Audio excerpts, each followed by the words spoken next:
representative. MDC. Oh, Coupe. Okay. Okay. MDC Coupe representative congratulates the president for winning polls. Requests for a vote for diaspora in order for them to have an interest in development back home. Urges a clean ZAC to avert disputed elections outcomes. Urges fighting corruption, reducing government expenditure. Okay. Let me correct you first.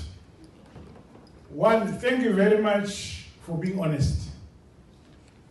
Unfortunately, the current dispensation wants to go into the future. Has no desire to live in the past. The past is behind us.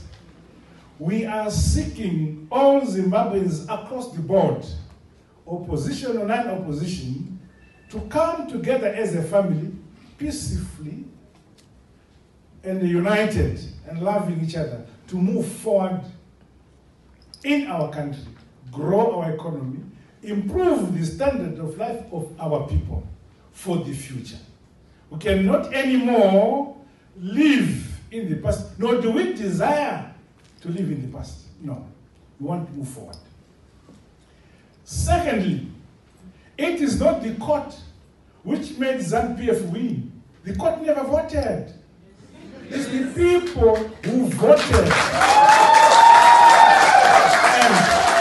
The results of the vote resulted in the ZANU-PF winning, not the court.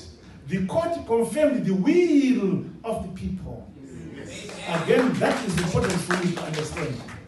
Secondly, with relation to the Constitution, the alignment of legislation to the new Constitution, which came into effect on the 23rd of May 2013, that Constitution was a result of an outreach program which did not distinguish political parties, but it was an appeal to the entire citizenry of our people. And with the product, our own homegrown product, the Constitution, which came into effect in May 2013.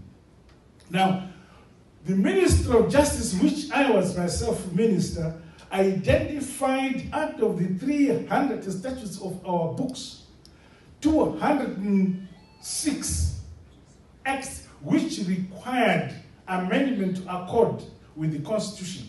And out of the 206, by the time I left as Minister of Justice and became Vice President, we had amended 152 of the 206. I don't know where they are now under the new minister. So the process is going. I have no doubt under the session, the first session of the 9th Parliament, that the balance will be completed.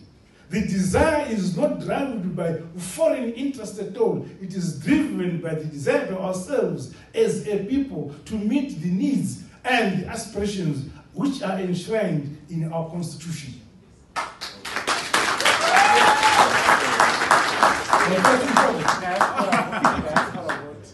Oh, the diaspora vote.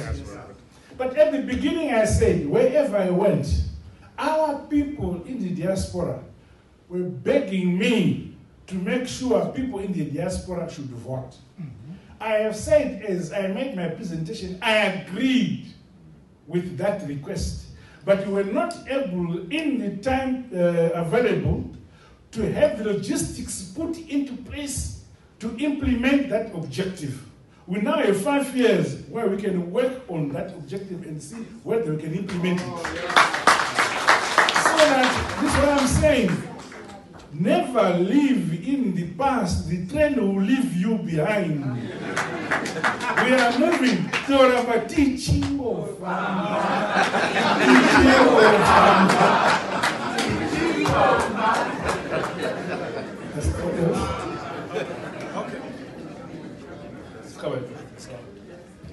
Then a footnote on government expenditure said we should control that. So at the moment, government spending is sitting at $6 billion, which is about 33% of GDP. We're determined to contain that, but at the same time expand revenue collection, so that in the end we're able to reduce the budget deficit from double digit to single digit and keep it there over the next 3 years and never to come back up. Well, we need that to stabilize the macro picture. That's the only way we can convince our creditors that we can clear the arrears that we owe to others, but also that gives us the credibility to be able to attract additional resources in terms of credit lines. Our macro picture has to look good. So we are doing a lot of that. Thank you. Right.